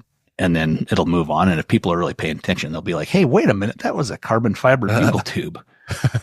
So, really? yeah. So we got a carbon fiber bugle tube coming out too. And it's kind of the high end, as we've kind of seen the market. And this thing's going to be way more expensive than your standard bugle tube, of course. Mm-hmm. So, some people want something cool and cutting edge and lightweight and expensive. And some people they're going to say, that's stupid. All you need is a garden hose to bugle through. You know what I mean? So, yeah. It's not for everybody, so I don't, I'm sure we're going to take heat from it just because it's going to be expensive. The thing is but we need all that. We like, it's okay. It's okay to have that kind of thing and have some people like I would drop some serious coin on if you told me this thing was thebomb.com, mm-hmm. Because I think it's because you were the first guest on this podcast. I trust your opinion on it. Right. Has nothing to do with the fact that you've called in hundreds of bulls over the years.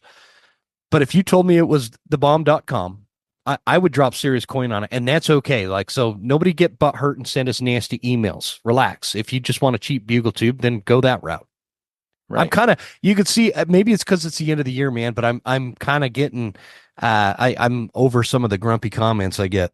Oh yeah. Yeah, absolutely. Me too. Me too. And if people want an inexpensive bugle tube, our Renegade and our Unleashed, the OG Unleashed, those things are super competitively priced.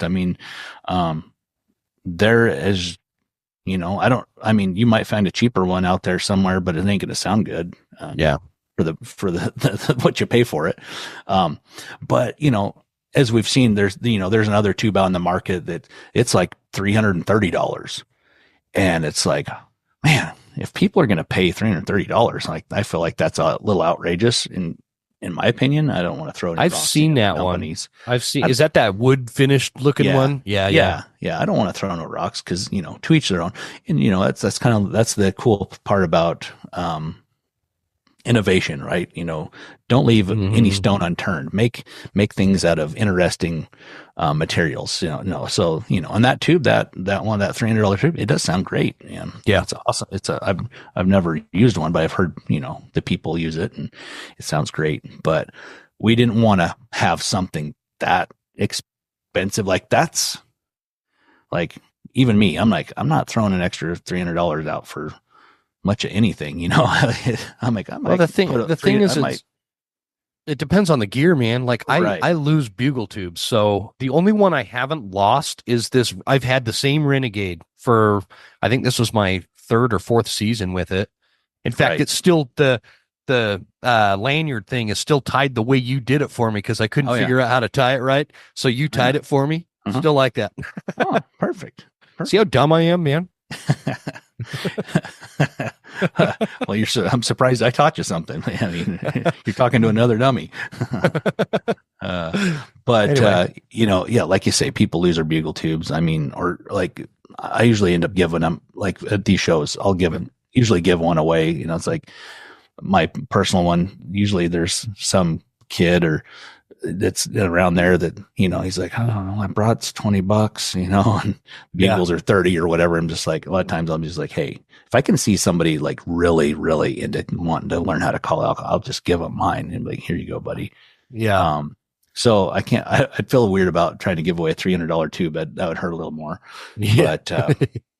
But anyhow, so yeah, these carbon fiber tubes are going to be cool. They're going to be, I mean, they're probably going to be half the price of that other one.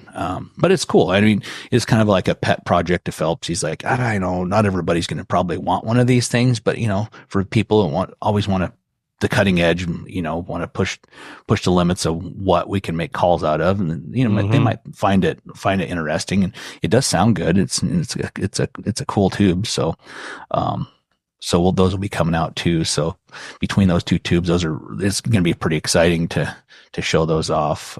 Nice. And then we have some new diaphragms coming out that are not, I mean, the shape of them is pretty traditional for diaphragms. What the frame is made out of is definitely different. And what we're trying to do is make more frames, different shape and size shape frames for more people, right? Mm-hmm. As much as we love the amp frame, that aluminum amp frame on our diaphragm, it's got the little dome on it. Yep.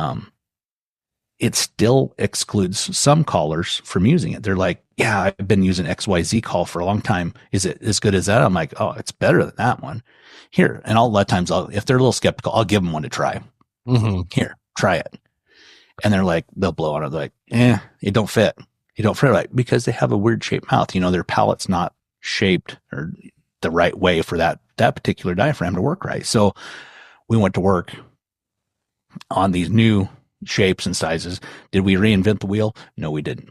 But they're made out of some new interesting materials to where it's going to be a little different process to manufacture them. And then also, but they'll be manufactured here in the USA by Charlie Smith and his wife, our current main call builders. But they're going to fit different people's mouths. So we're going to have, in our mind, from flat frames to amp frames, and then this new series of calls, we should have fit for people's mouths covered, for as close as we can. A little something for everyone. A little something for everyone. So, so that's going to be pretty exciting. Got another cow call coming out. That's kind of cool. So elk calls are going to be big, and that's going to be our big cool stuff for 2025. So the year of the yoke, huh? Yep. Cool, man. Are you going to be carrying that this season, that new diaphragm, or are you going to stick with the Maverick? Well, I had Phelps make me one with Maverick latex. Oh, remember last time we were on a podcast last summer, and you're like, hey, what's that white call you had? Well, it's basically that one of those prototype calls with Maverick latex on it. Oh, gotcha. So I'm like, here, make me one with Maverick latex. And it sounded awesome. So cool. I used it a little bit last fall. I called in Austin's elk with it. In fact, Austin's bull was the first bull in history. Well, that I know of. I mean, there's probably some guy using parts off of his tuner car, the carbon fiber parts on from his tuner car to call elk with it, for a bugle tube. But that's the first one I know of in history called in with a carbon fiber bugle tube. So cool, man. That's what I love about Phelps is the just the ever evolving, ever changing, always coming out with new stuff. It's not just the same old, boring thing every year. Even though I have to admit, you guys do always have some new innovation. And I still kind of just find myself always using that Maverick, sometimes the pink and sometimes the gray, and that Renegade tube. I liked that metal tube, but I don't know what happened to it in the move from the old property to this property. It's got to be buried in my storage unit out on the property somewhere, so I can't find it. But I liked that one for that long distance kind of range, blow it open in the first thing in the morning on a drainage to see if you can, elicit some kind of response, and then pack in that Renegade from there. But, it's just kind of cool watching. A lot has changed since 5 years ago, man. What do you think the biggest change since you and I first recorded that first podcast? Yeah. Within the hunting space or the hunting community, if you will, What do you think like the biggest change has been over the last 5 years, and do you see it as positive changes or negative changes? This is kind of just putting you on the spot, but Oh, yeah, I think about this a lot, and I feel like hunting, Western hunting, whether it's elk, deer, mule deer, whatever, um, has gotten so popular for a variety of reasons. And Mhm. people like to say, "Oh, it's because you guys on YouTube or podcasts or social media or whatever." Yeah. There's people that say, hunt quietly, don't share your stuff, which I can respect that to a degree. But, but I think, elk hunting, it's freaking cool, man. Mule deer hunting, it's cool, and Yeah. people want to do it. And I feel like it's gotten, I mean, it was popular in 2019, but I think it's way more popular now. Um, but I will say, if you step back and look at other things, what else is popular? Outdoors. Being outdoors is so popular right now. Mhm. And I don't know if COVID was the catalyst for where people ended up having enough time away from work to where they weren't tied to chained to a desk all day long. Like, they started working remote. They had some options to where they could get out and enjoy the outdoors more. I know where I live, during COVID, they sold they sold every RV, camp Yeah. trailer and RV, camper and everything that you could possibly get your hands on. You Yeah, couldn't even man. buy a brand new one. You couldn't buy a That side by side. You couldn't buy anything. You couldn't buy fishing poles. I mean, everything that people were doing outside yeah. exploded. I've got Um, heartburn over the RV situation. yeah.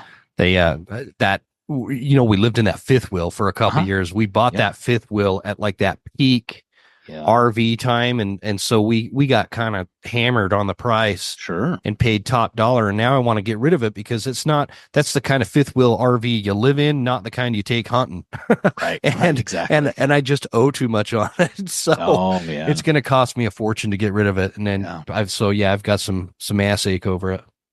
But yeah, I think you're right. But you look Um, at anything. I mean, if you look at fishing, you look at backcountry hiking, you look mhm. at motorsports, dirt bikes, you name it. Like, the outdoors has become popular, and I don't think it's people who love hunting and don't maybe participate as much in some of the other things. They don't see it. They're just like, you guys are running hunting. I feel like across the board, anything outdoors has exploded and become more popular. And Yeah. I don't know.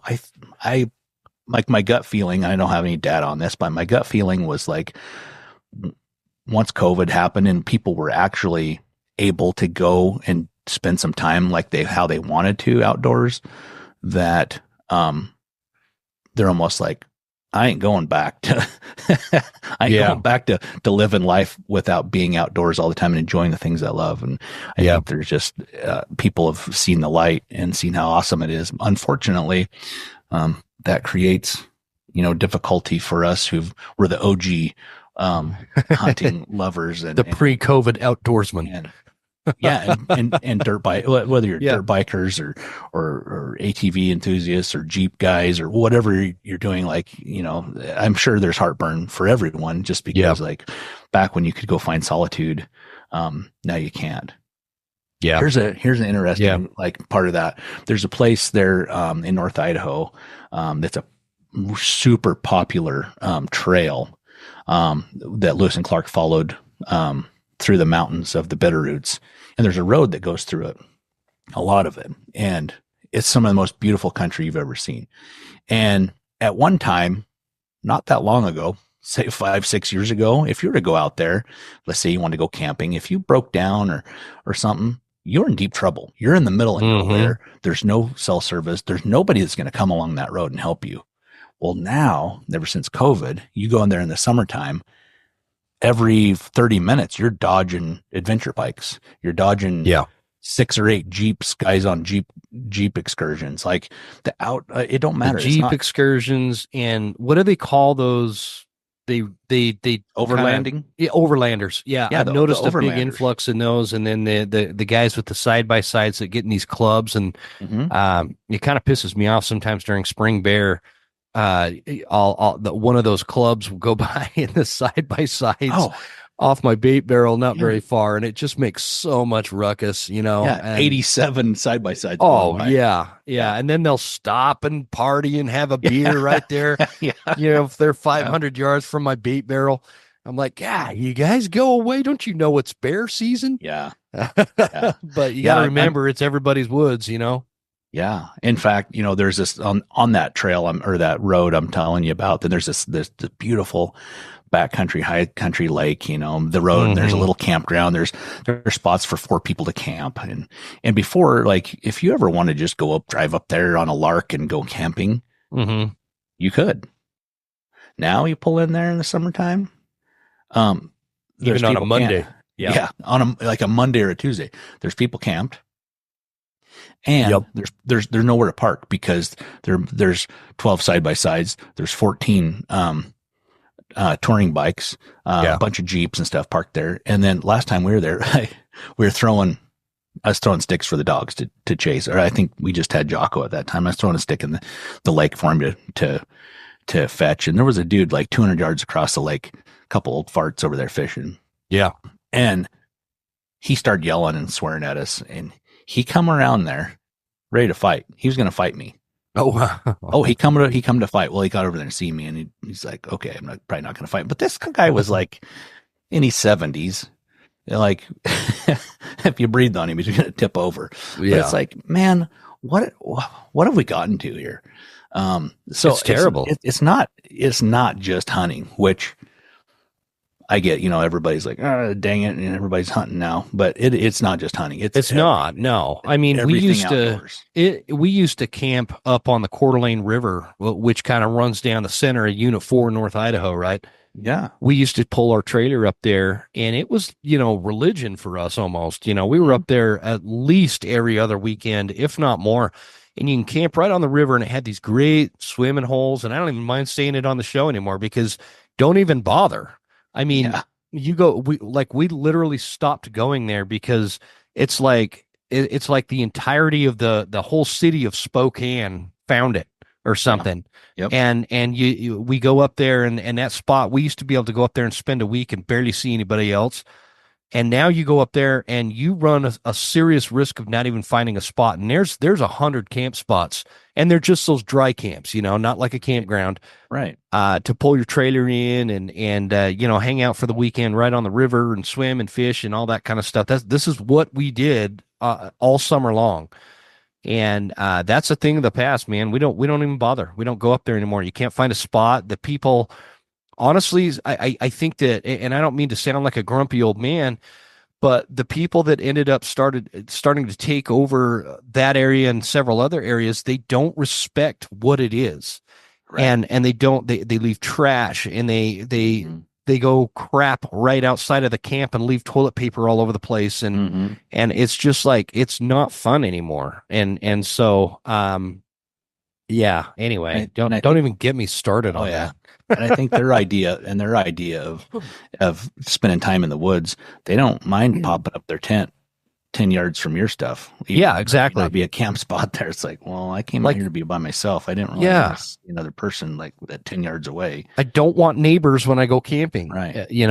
But their experience of being outdoors is that's completely fine. And I feel like some people feel more secure that way. They're like, oh, okay, well, a bear won't eat me in my tent if there's another camp right over here. Yeah, that could be. Wild animals are less likely to come in here if there's lots of people, Yeah, totally. Yeah, so anyway, that I think in the last, since we did our first podcast, I think those are the biggest changes. That's the biggest changes. Just more people in the woods, more people enjoying hunting and outdoors. I mean, yeah.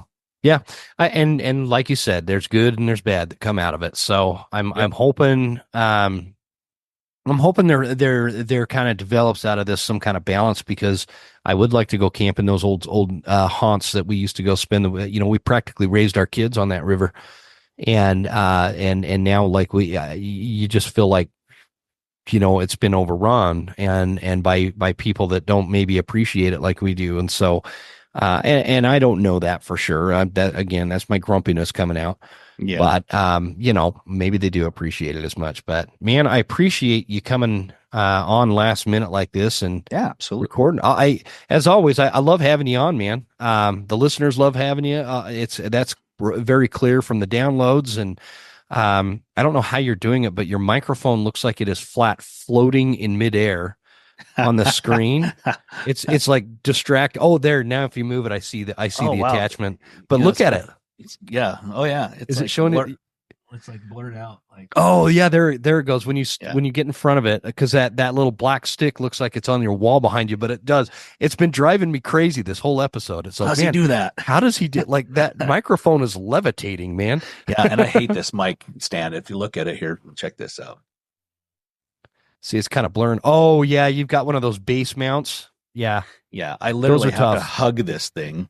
I have to hug this thing. I don't know what you've got. I wish I had one of those I'll show elevated arm things. Yeah, it's an elevated arm, and they're super cheap on Amazon. Right. I think I got one. I think I got one, but I don't have anywhere to put it on my desk that makes sense. Oh yeah, that could be. Yeah.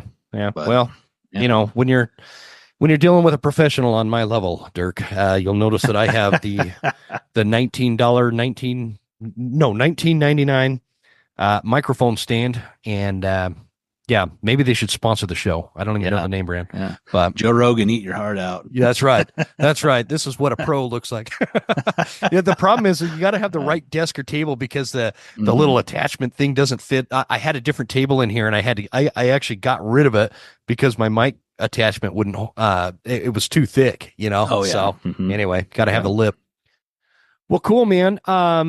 Before I ask you where everybody could find you, I just want to throw a quick shout out to Vantage Point Archery, Barnes Bullets, Phelps Game Calls, Columbia River Knife and Tool, Hoffman Boots, and Silencer Central for their support on the show. We're coming to the end of the year. I really appreciate you listeners that support these sponsors. They make it possible, and I really appreciate the sponsors themselves because it makes it so this show can keep going and I can keep running my mouth behind a microphone and making people mad. And so, Dirk, where can everybody find you, brother? You can find me on social media, Instagram, The Bugler, one word, Facebook, Bugler. I have a YouTube channel. It's called The Bugler, on there as well. They're not to be confused. There's another channel called The Bugler, and I think that their picture is like a cheeseburger or something. Yeah, it's not even elk related, right? No, I think it's like gaming. Some kids like gaming YouTube, but anyway, yeah. So, but yeah, that's where you can find me.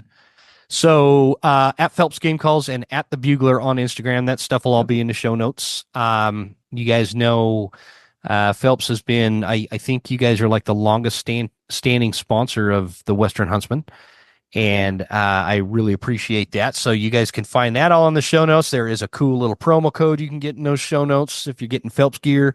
Highly recommend that Maverick. I think the Maverick, the pink, and that Renegade tube are like my hands down go-to for elk, and this beta grunt tube for deer, man. I cannot say enough good things about that stupid.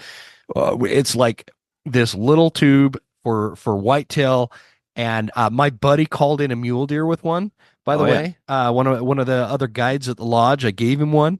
And I've never actually done that. I've never actually called a mule deer in. So I think that's going to be on the docket for next year. But definitely check out Phelps Game Calls at phelpsgamecalls.com. And Dirk, as always, brother, I appreciate you joining me. And we're going to, here's to 5 years, man. I'm proud to call you a friend, and I appreciate you always being willing to come on my show and, hang out with me. Yeah. Yeah, man. It's always a good time. And we need to catch up more often. It's been a couple months, so. I know. It really has. I mean, we need to keep in better touch. I got an idea for next summer, so we'll talk about that, but let's get through Christmas and we'll go from there, man. So Merry Christmas to you and to everybody listening. Merry Christmas. You made it. That's the end of the episode. Thank you so much for tuning in. Please make sure you're following us on Instagram at The Western Huntsman and write us a good review at Apple Podcasts. Thanks, guys. See you next time. Stay Western, and I'll see you on the mountain.